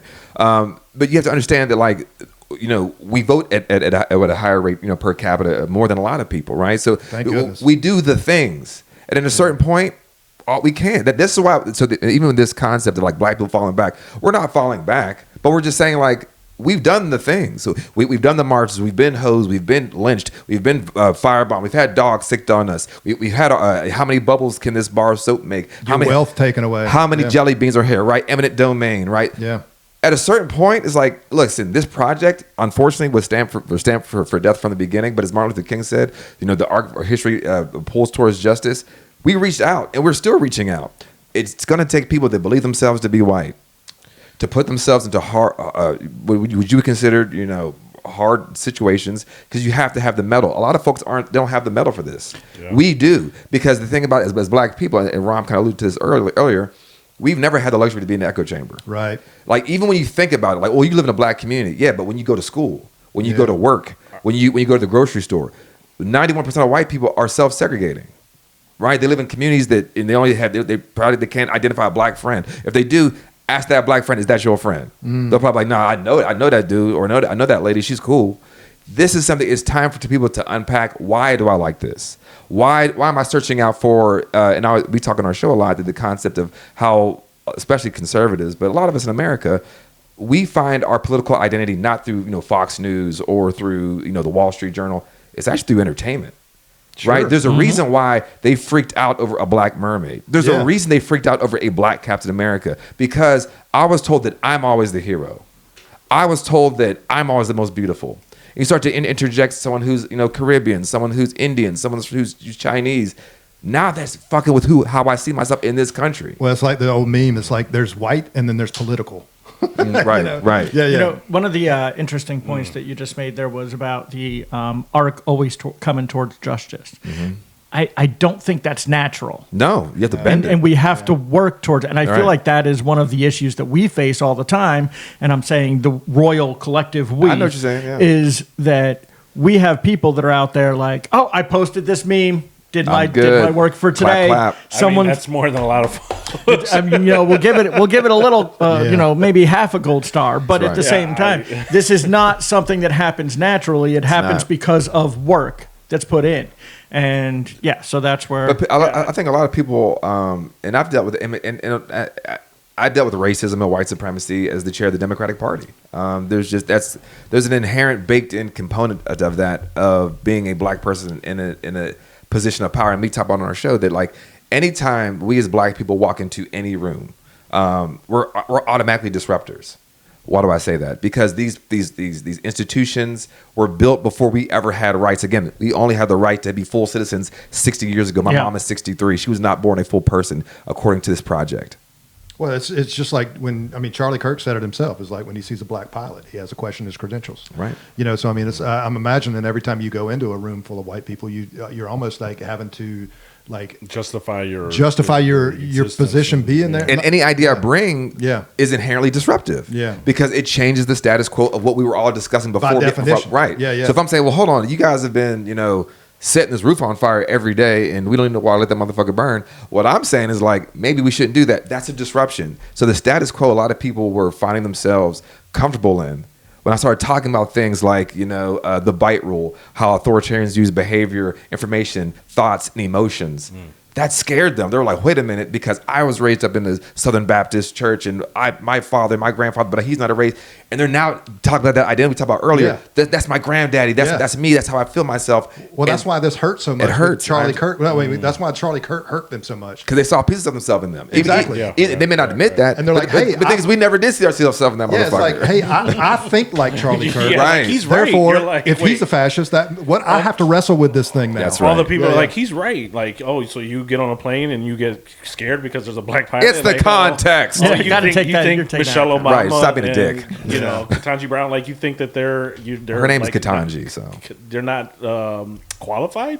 Like really, like It wasn't like, that they weren't this- qualified. They didn't have the mental brain Processing power. Yeah. But yeah, I don't. This is a great sentence, by the way. I think a lot of folks wake up and they look at social media and they're continuously getting scared and they Reinforced. want to bury their head in the sand, Right. Or just and so I don't really feel that often because I've already mentally acknowledged where we're going and where we're headed.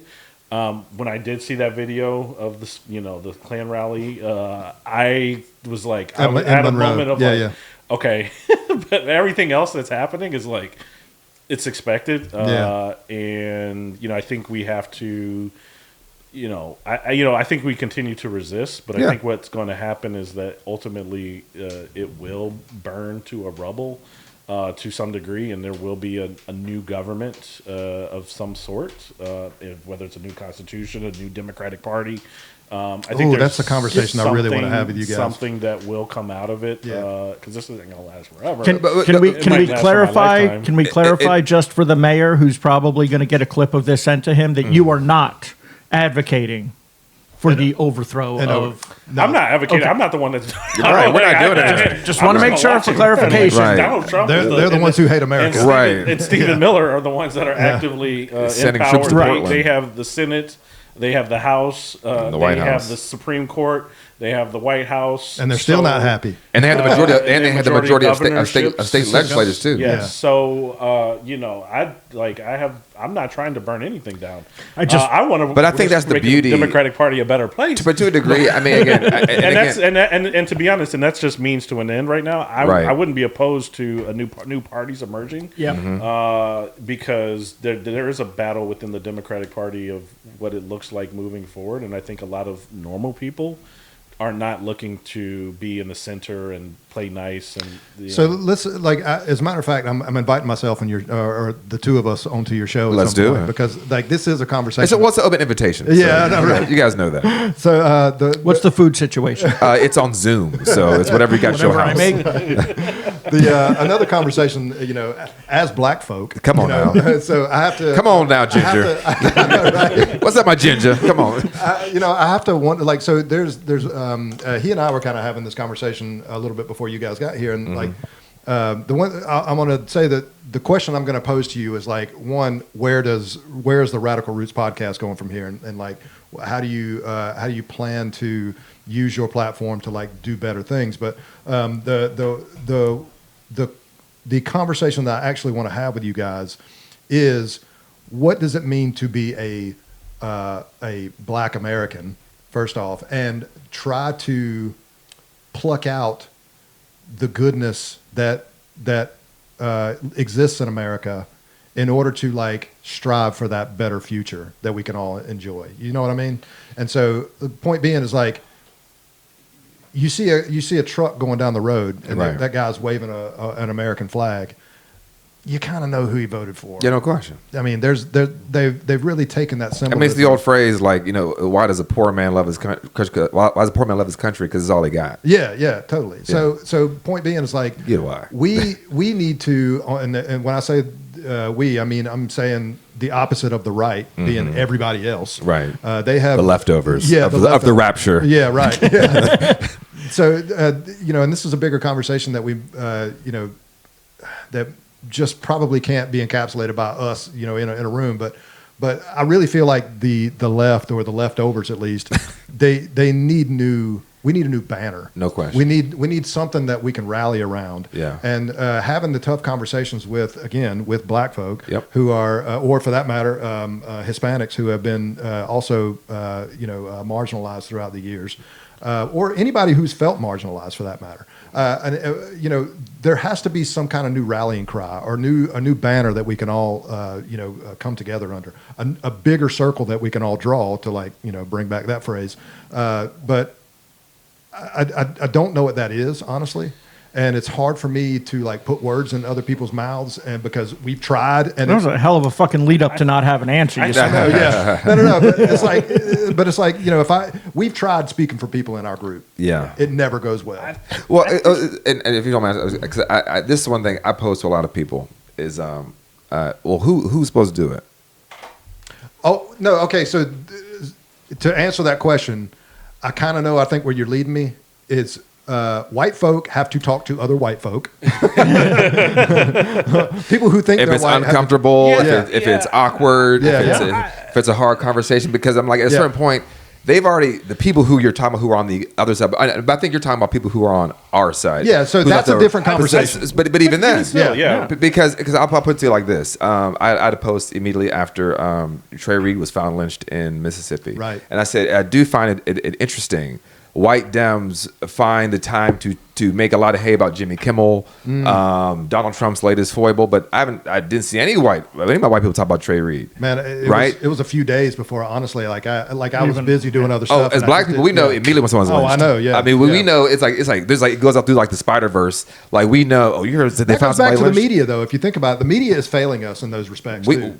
We have the same access. Yeah, of course. Right. So Yeah. like, there's a level of, like, we almost have this like a modern version of the Green Book of Right. just like, I mean, me and Ron were texting, was it yesterday, about like a threat to black folks. Like, that's how we still communicate on this underground way, because we have to survive whiteness. We have to. Yeah. Right. There is no way, like, for our Even children. here in the NAACP, the churches, Yes. the church leaders, they're talking like, okay, well, we need to be prepared, or, you know, for our safety, right? So those things are continuing to happen. But, you know, one thing I think about is, like, when you talk about, white people have to talk to white people, but, like, is there any, like, white revolutionary, like, people who are keeping it so real, like we can talk about.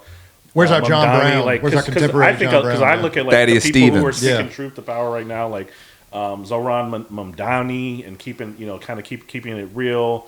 And so some of I don't really see a lot of white Democrats being like, this is what it is. Even like Newsom, right? Newsom is like, you know, he's saying some stuff and he's going back and love forth with him. Trump. He's great. But like, he's still at the end of the day, like, I love I'm gonna wipe AIPAC. Like, that, they don't that stand, satire like, these off here. people aren't standing for. I love his tombstone teeth. For nothing. They're like, oh yeah, I love humanity, but unless it's like, Palestine, then I'm getting my money from AIPAC, so I can't really say anything. Like, I think people are looking for realness. Right. The Authenticity. people that can, like, go into have these conversations with folks and not be softballing it, and just, even you can look at, I think Obama had a strategy that clearly worked, and I don't even know if it was a strategy, but he was able to, like, just start talking and off the cuff.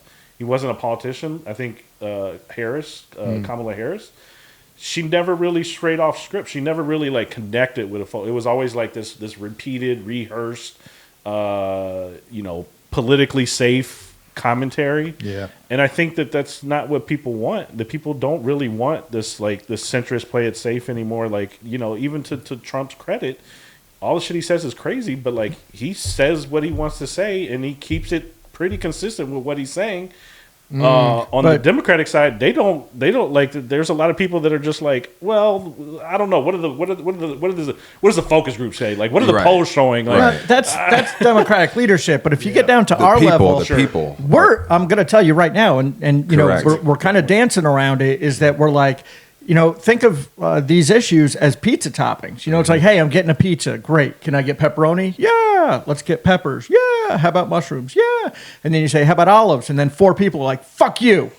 You know what I mean? And then it's like, oh, well, how about red peppers? Then 8 more people are like, fuck you. And we're just we cover so many issues. Yeah. If we're not MAGA, other than MAGA, we just cover so many issues. And there's such a spectrum that it's hard to get people to say, like, you know, look, hey, can we just unite behind this one candidate and find their positives? And I'm not saying like, oh, you know, vote blue no matter who type of shit. I'm saying that we got to get behind candidates that are best for what's going on. And we're just not seeing, we're seeing the corporate. Yeah, we've talked about, it's hard being the big tent party. Yeah. Because... Well, big tent usually means that we're big enough to include fascists, but not big enough to include socialists. Right. That is really the problem. We were just joking about Kamala calling Trump a fucking communist. Like, oh, he's a capitalist like shit, right? Like, come on. I think just to put a pin on his point and kind of maybe your question earlier, is that we have to be honest. We're playing 2 different games, right? We're playing integrity politics. Well, the policy is this, and this is in the guardrails, and you get your hit on Morning Joe, and you talk to this, and you get your people registered. And the other side is playing FU politics. Yeah. Mm-hmm. Yeah. Okay. So until we can understand that on a structural level, I think we understand it as the people who don't have power. Again, just regular guy here. I'm not in any political power. Until we can understand that collectively, that like we are trying to perform something that another side is actively jettisoned, and they're like, you know what, we're not doing any of that shit. Yeah. Well, that's the bad faith that I was. We are using we are using what this country has always used, which is violence to get political outcomes. There was a reason why they had people with guns at polling sites. There was a reason why they scared people. You don't want these black people getting free from chains because they might be on a jury. They might serve as a police officer in arrest. That's violence. Yeah, it's verbal violence. And Charlie Kirk, going back to that, was an example of verbal violence. Mm-hmm. Martin Luther King said a long time ago that violence is just not at the tip of a knife or at the end of a bullet. It is economic violence. The tip of a tongue. The tip of a tongue. There's verbal violence. There is emotional violence. There's mental violence. And until we can incorporate all of that, then we can get those answers. Yeah. Because I think what I always tell people, especially people who didn't always agree with me or thought this guy was too radical, I would say, you deserve better. And just start there. Mm. Because even the most MAGA person who I used to talk to when I was a chair, I'll never forget, we were the 4th of July, my first year. And he was like, oh, I voted for Trump, and I'm going to vote for him again. And he's a triple Trumper. And I was like, you know what, man? I think you deserve better. I think you deserve to have integrity, and I think you deserve to have safety in your society. I think you need to have clean food, air, water, and food. Yeah. I think you deserve to be able to get a living wage. And he's like, you're right, man. But guess what? He's going to vote for somebody who's going to take all that away from him. Yep. Because he believes that I am not a person like him, and he believes that I'm trying to take from him. Yeah. And this is why they're all coming after stuff like DEI, and they say, well, it's all about you coming after the white man. In reality, and the way I like to explain it to people, it's like, if you tell me on this test or course that I got to run faster or jump higher, I can figure that shit out. Right? Yeah. But if you say I can't do it because I'm black, that is the problem, right? And if there's these systems like Harvard or these other colleges that had explicit rules that we do not allow Negroes in, it doesn't matter how high I jump or how fast I run or how high my GPA is. That was the barrier. So we want to right or wrong, and these people don't realize that when they're saying, "Oh, I'm anti-DEI," you are for a pro-slaver mentality. They kind of realize it because they've been programmed to think these things, but they call it merit nowadays. We go to the top, and he kind of touched on my big question I always have: is Mayor Burns in on the grift or a stupid, incompetent buffoon? And I go back and forth on this, but if we look at the top, if we look at like the Mitch McConnells and the Marco Rubios, they're in on the grift. That's right. They know that they're lying to people and they're making shit up about DEI and all this other stuff because their goal when they get into Congress is to make rich people richer. They're definitely in on the grift. And Rob Burns is he's in on the grift. He's just not of that like intelligence level as like Marco Rubio. Like he doesn't. He doesn't. New thesis presented. So new hypothesis. I would actually go backwards a little bit because I'm always reaching back into the history bag. We talk about the grift and the money you're going to make. I would use what W.E.B. Du Bois taught us, and it's the social currency. Yes. It's the social currency that Robert Burns, Bobby Burns is fighting for. He's fighting for a world where I don't have to compete with these Negroes, these women, these queer people, these immigrants. I can be my mediocre self and still be able to get a house and still be able to have a white picket fence and 2.3 children. All that. Like that's what he wants, even though the same people that gave him those lies are stealing from him. It's sad. And in a weird way, I do pity him because he too is being exploited by this system. He too is but he thinks that he's a soldier. And they feel like they're fighting a spiritual fight, a holy war, right? Mm-hmm. And that is what he's fighting right. It's a social currency. So the grift may not be in dollars and cents, but is in the longevity of the project of whiteness. Yeah, yeah. Actually, I don't. Yeah, that's well said. Yeah. So, with that being said, and I love to talk about the mayor because he's the reason that we exist. It's a short list of things to discuss. No, unfortunately, his flaws are many. Okay, so it's practically written in stone right now that he is out of that seat. Pat Cale announced. She has the support of pretty much everyone in the county. You know who Pat Cale is. Yep. Her history. I worked with her when she was at the chamber. Yeah. She was a fantastic woman that is beloved by everybody. Mm-hmm. So he's pretty much done. When his mayoral run. Do y'all think that for real? Do you think that you don't think there's like a fervent base? I mean, the election was 970 to 970. I don't live here. 35,000 people. I don't live here. There are two big differences. Yeah, okay. The first one is he made it partisan. Yeah. Mm-hmm. So there's going to be a primary that he has to escape. And he cannot take her down in a primary. Now, she might lose in a general against a Democrat because the Democrats have that number here in Monroe, but she also might win because of the unaffiliated voter. So the general is up for anyone's guess, but the primary, he's fucked. And not in the good way.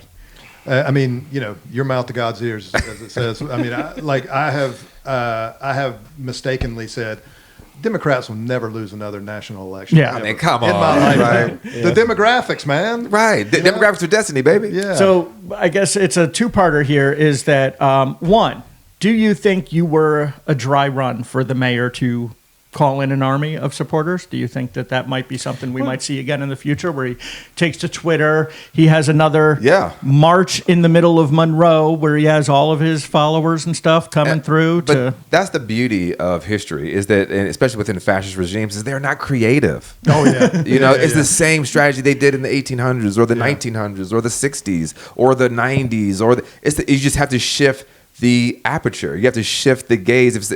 First it was the Indians, then it was the blacks, then it's the queers, and it's the same thing. So this is why they don't want you to have books. Yeah. This is why they don't want you to read and have access to things and to other people that know their history because they can tell you, well, this is how he defeated them. Yeah. So I do, to answer your question directly, I do think it's a dry run. I think it's quite apparent on its face that he's trying to, muster up this, this white guilt, fear. Because the thing about white supremacy culture is that if you take a Venn diagram of white supremacy culture behavior patterns and narcissistic behavior patterns, it's a perfect circle of that Venn diagram, right? Sure. Always, it's self-centered. Self-centered, right? Lacking self-awareness. Right. Always the hero, but then also simultaneously the victim. Yeah. Right? I've literally called him that. I'm the strongest, like Trump. I'm the strongest, but also they're attacking me. So which one is it? But he's in April, I told him you're trying. He's obviously he's on Twitter. He's got his own personality on Twitter.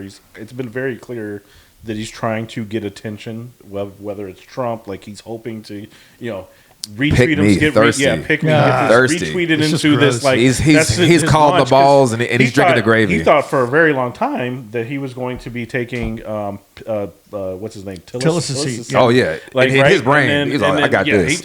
He's like, oh okay, don't worry, I got this. Like, well, that's everybody go home. That's why he was all up on Mark Robinson for so much. I mean, he thought Mark Robinson was going to give him a job. He had his head right in his fat ass the whole time. He's trying to figure out his way in. And again, I don't even think he's smart enough for MAGA, right? Because he's kind of like a meathead. But like, A lot of them are, but even still, he'll be useful. He could be a useful idiot. Yeah. That's all they need. But I don't That's all they think need. I don't think Yeah. I don't think he goes away. But I don't think he. It sounds like he doesn't have much of a future. But where there's one here. Robert Burns, there's 1,000 behind. Yeah, it. and Well, it's hard to kill roaches. the Oklahoma education. Ryan Walters. Yeah, Ryan Walters. Like basically, he was auditioning in his position. He was auditioning for that think tank that he just got the job for.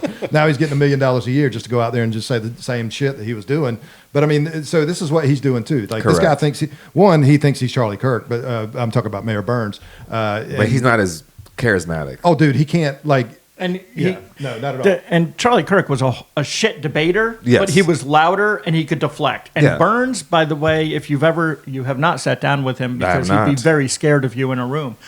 Well, because Because I'm going to kill him, according right, to him. because you're going to mug him. Right, because the hair. Oh, Yeah. did you know that on Twitter he posted? This is a little side topic, but he posted a picture of another man in Charlotte that had locks. And Oh, no, he did Peyron. not. And then within 1 minute, and then a minute later, he posted Peyron's Yeah. picture. Yeah. And he said, he tried to attribute them on his And, time. and then below that was the killer of the Ukrainian girl. So it was all like, look at these crazy. Yeah. Again, trying to make us more. Yeah. I mean, it's all meant to scare the zeitgeist. But if you sit down with him That's in a word room, association, too. his self-centered, narcissistic attitudes, they make him acquiesce. Like, oh yeah, okay, yeah, I believe you, yeah, I trust you, yeah, I'll do that. And some You know people what I fall mean? for that, And unfortunately. a lot of people fell for it. Yeah. you I know? never did. I was like, motherfucker, fucking racist. Yeah. So at that, in that respect, like Charlie Kirk would never sit down and do that Right. with someone. Right. Right. Well, he can't debate. Like Charlie Kirk even has more. He- Had more. Had. Yeah. Well, I if you listen to Burns as much as I have, you can hear him. Poor bastard. Yeah, you can hear him. I know, right? I do it so you don't have to. You can hear him like kind of try to regurgitate the ideas that he's read from or listened to from Charlie Kirk, and it's just a bad just a bad simulacrum of it. And so again, like he doesn't have anything to offer. As far as like in the position he's in, I mean, let's be honest. I mean, he got lucky to be where he's at. That's and right. He was able to just sweet talk enough Jesus people and Christian signaling. yeah, that's exactly it. So, real quick, so the difference between Mitch McConnell, and somebody like Burns is McConnell can set down the faith aspect of it. He can play homage to the faith aspect of it and tickle that for the people that need to hear it.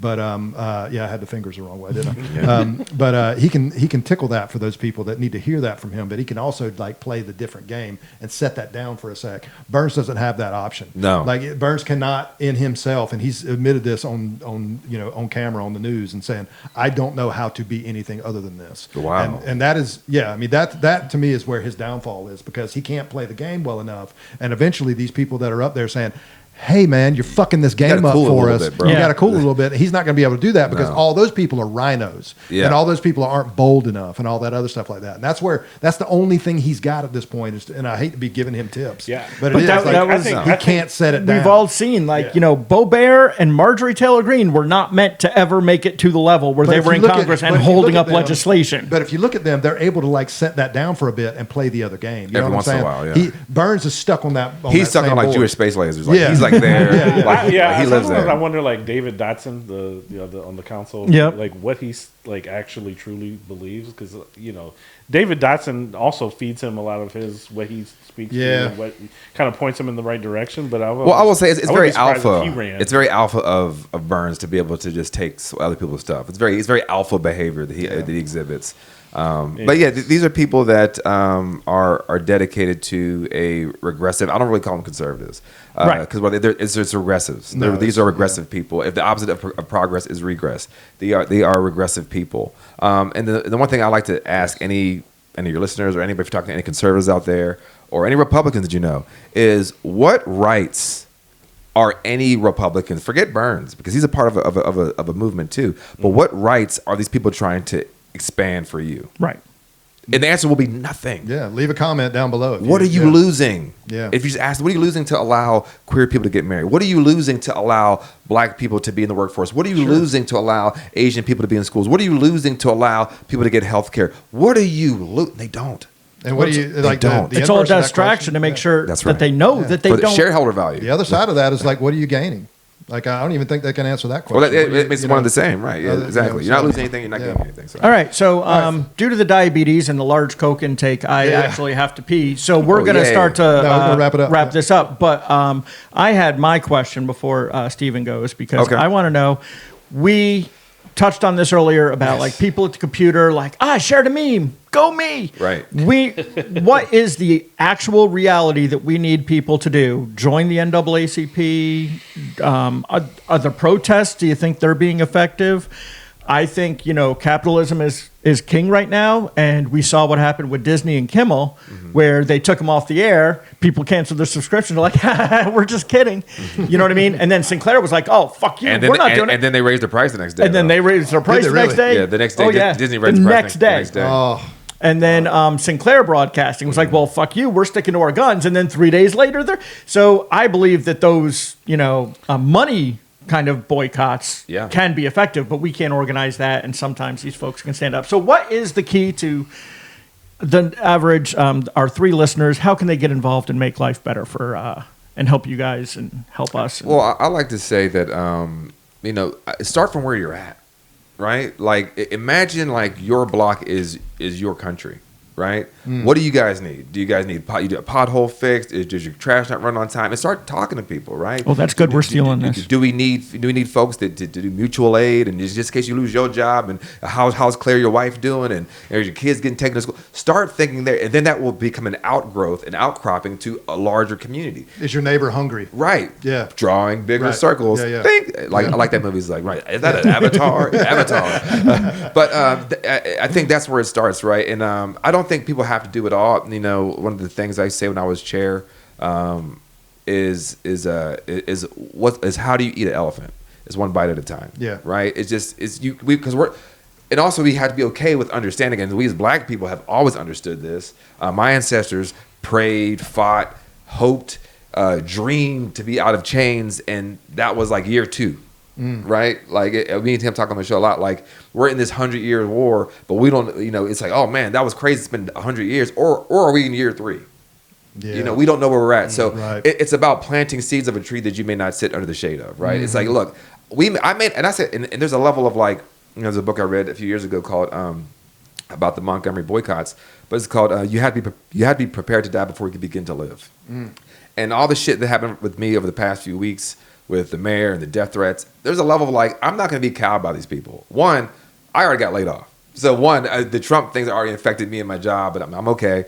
But like, if I can't speak truth to power with no sort of tether, then what type of society do we live in? My mom, parent, worried about keep your head down. I said, Mom, our ancestors lived, toiled, and died for me to be able to look Robert Burns in the fucking eye and say, fuck you and fuck Charlie Kirk. Well, that's my First Amendment right to do. Yeah. You keeping your head down is not going to make them change what they're doing either. That doesn't stop the lynchings. Yeah. That doesn't stop, the churches, the 4 little girls getting blown up in Birmingham. Yeah. That doesn't stop, Trey Reed being hung down. It doesn't stop it.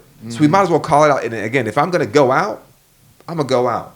But judge me by my enemies. Don't judge me by, well, I don't like this mayor. So to answer your question again, get involved the most local level. Gil Scott-Heron said, the revolution will not be televised because it starts in the mind. Yeah. Change yourself, right? I tell people all the time that I'm an alcoholic, but I haven't had a sip in 7 years. But I say it present tense because I may find out tomorrow the world's going to end. And I may drink tomorrow, but today I can control myself. Today, I use the same thing with white supremacy, sexism, homophobia. I can learn something about that group. I can change something today. I can be better today than I was yesterday. So I would just tell all your listeners that is the first way to get involved. And of course, register to vote. Of course, find other aid groups and folks that are doing some of this organizing work and get organized. But what we gonna do on our show is speak truth to power, no matter. I don't care if we got Supreme Court justice on, or if we got a congressperson on, or a senator on, which we've had on, or an activist on. Perron BaxterWe's gonna keep it a buck, or I don't care if I got bitch ass Robert Burns on. I'm gonna keep it a buck trilly. So I thought you were gonna say you bitch ass. No, okay. No, not you guys. You guys have great asses, not bitch asses. Yeah, I think the community aspect is hard right now because we ask like, well, what is community? Because everything is in this digital world. It's easy to find a community that suits you as a person online, like, right? Who's like, oh, these are my exact people, right? Before where, you know, you go outside, like, yeah, we have some things in common. We can talk different things. I think that's kind of gone away. You know, I feel like, I mean, I've been in my neighborhood for a year. I don't feel like this is my community. This is like I went for 4 years. Bond with, and so you kind of we've lost that for a number of reasons, right? But you know, in terms of what I would tell people, look, I've said since day one, since we started this podcast, start something you weren't doing before. So for the people who don't post memes and don't talk politics, post a meme and talk politics, right? Bring it to the radar.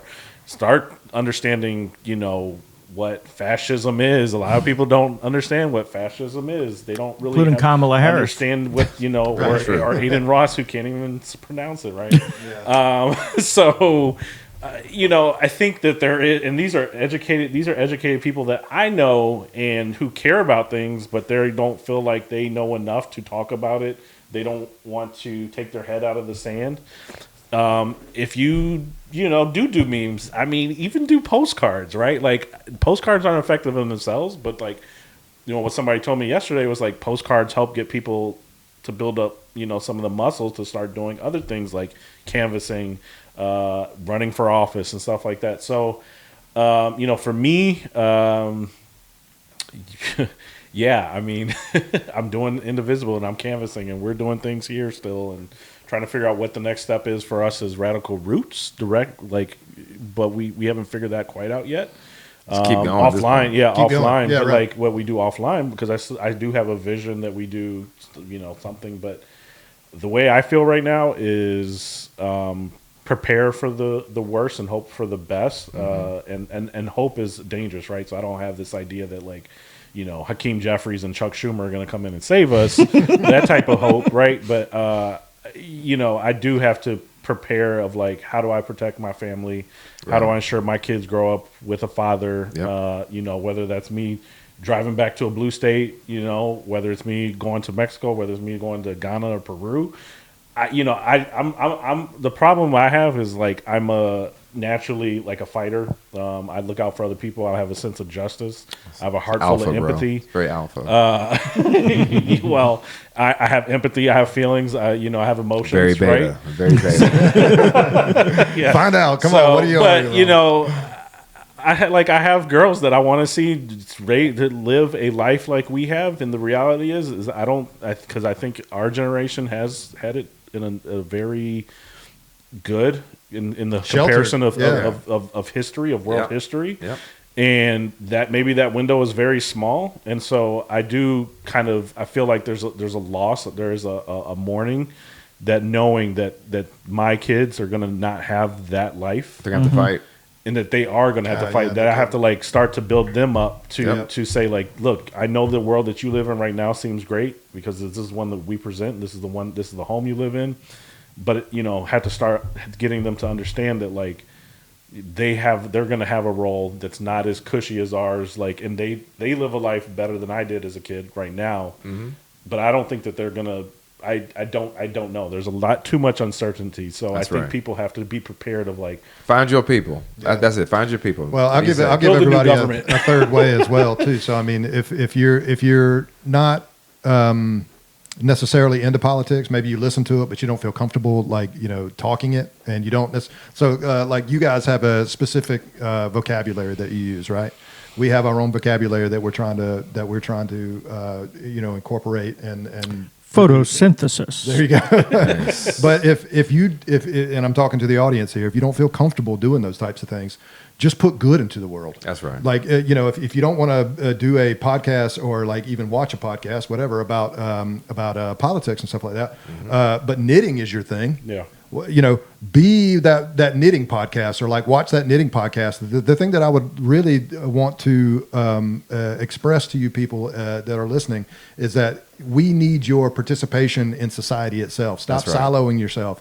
Get out there, like be a part of a group that don't necessarily look like you. And I don't want to say you put yourself in danger and things like that, but the best thing that you can possibly do is talk to your neighbors. And again, if you don't want to call people fascists, one of the things that fascists hate is joy. That's right. Put fucking joy out there. Be fucking happy. Laugh with your neighbors, and you know, just do things that make you happy, because the one thing they want you to do is question every fucking thing you do. So Can I add one last piece? Absolutely. I thought that was Go really right good. ahead. Just Yeah, one yeah. lap to be very quick.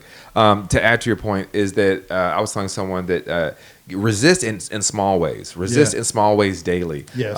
If you, and I gave an example to someone who's in healthcare. I said, shopping at Target. if you are right, but even more direct, like Yeah. with interpersonal people, if you're a nurse and you are a woman who believes herself to be white, or a man who believes himself white, you're a nurse. We know black people are misdiagnosed at a really high rate. Listen to that person. Yeah. Right. Do that second screening. Do that second, you know, rundown of their physical. Right. Like these are things that will change systems on a larger level with individual impacts. If you're a lawyer and you make, I'm not saying, I don't know how much lawyers get paid. I'm sure they get paid a lot. But like, you want to take that pro bono case, do it. These are the small things that says that we are better together. Yep. Tell everybody how they can find you guys. Radicalroots.us is the website.